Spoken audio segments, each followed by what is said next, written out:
সাফাই কর্মী নয়, পঞ্চায়েত ভবন ঝকঝকে করতে ঝাঁটা কোদাল হাতে বিজেপির পঞ্চায়েত সদস্যরা।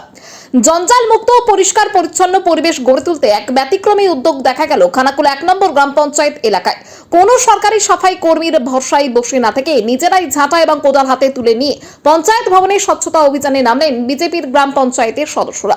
খানাকুলা 1 নম্বর গ্রাম পঞ্চায়েতের বিরোধী দলনেতা সুব্রত রানার মূল উদ্যোগে আয়োজিত এই কর্মসূচিতে দলের কর্মী সমর্থক থেকে শুরু করে স্থানীয় বাসিন্দারাও স্বতঃস্ফূর্তভাবে হাত মেলান। দীর্ঘদিন ধরে পঞ্চায়েত ভবনের ভেতরে অংশ এবং চারপাশের চত্বর নোংরা আবর্জনায় ভরপুর হয়ে পড়েছিল। প্রশাসনিক উদাসীনতাকে পাশে সরিয়ে রেখে এলাকাটিকে পুনরায় ব্যবহারের উপযোগী করে তুলতে নিজেদের উদ্যোগেই এই সাফাই অভিযান চালনা করা হয়।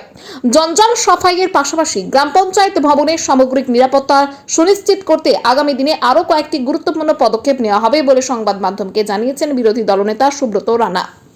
আজকে আমরা আমাদের এই খানাকুলা 1 নম্বর পঞ্চায়েতের যে 8 জন মেম্বার আছি, মেম্বার সহ আমাদের ভারতীয় জনতা পার্টির কয়েকজন এই অঞ্চলেরই কার্যকর্তা এবং কিছু পরিচিত মানুষ যারা এই এলাকার মধ্যে থাকেন, ওনারা সবাই মিলে একত্রিত হয়ে আমাদের যে খানাকুলা 1 পঞ্চায়েত, যেটা আমাদের গণতন্ত্রের পীঠস্থান এবং আমাদের কাছে একটা মন্দির, সেই মন্দিরে আমরা স্বচ্ছতা অভিযান করলাম।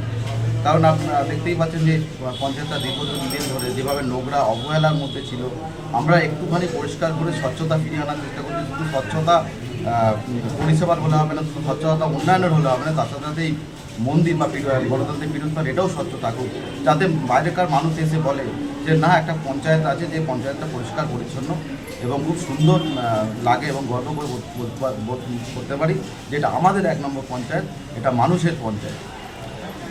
দেখুন, সাফাই কর্মী তো করেনি অবশ্যই, কিন্তু আজকে সাফাই কর্মীদেরকে আমরা কাজে লাগাইনি, আমরা নিজেরাই আজকে কাজটা করেছি। কারণ সাফাই যে পরিমাণ নোংরাটা ছিল, একটা সাফাই কর্মীর পক্ষে সম্ভব কখনোই নয়। তাছাড়া এই পঞ্চায়েত ভবন শুধু নয়, পঞ্চায়েত ভবনের পিছনে যে জঙ্গলগুলো হয়ে আছে, যেখানে আমরা গোডাউনটা করেছি, সেই এলাকাটা পুরো জঞ্জাল হয়ে রয়েছে, যার জন্য এটা কোনো সাফাই কর্মীর কাজ নয়। এটা আমরা কার্যকর্তারা সকলে মিলে আমরা এটা পরিষ্কার পরিচ্ছন্ন করছি। অবশ্যই আমরা নিরাপত্তা বজায় রাখবো এবং আমরা যে নোংরা পরিষ্কার করছি, যাতে নোংরা যত্ন কেউ ফেলে না দেয়, যে জন্য আমরা ডাস্টবিন ব্যবহার করবো, ডাস্টবিন রাখবো, পঞ্চায়েতের সামনে রাখবো, পঞ্চায়েতের ভিতরেও রাখবো।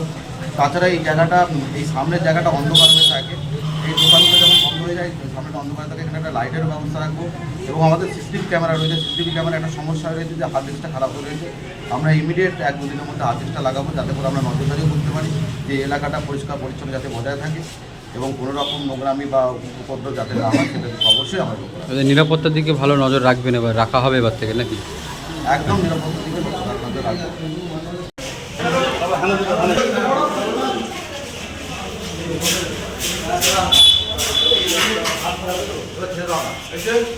ধীরে ধীরে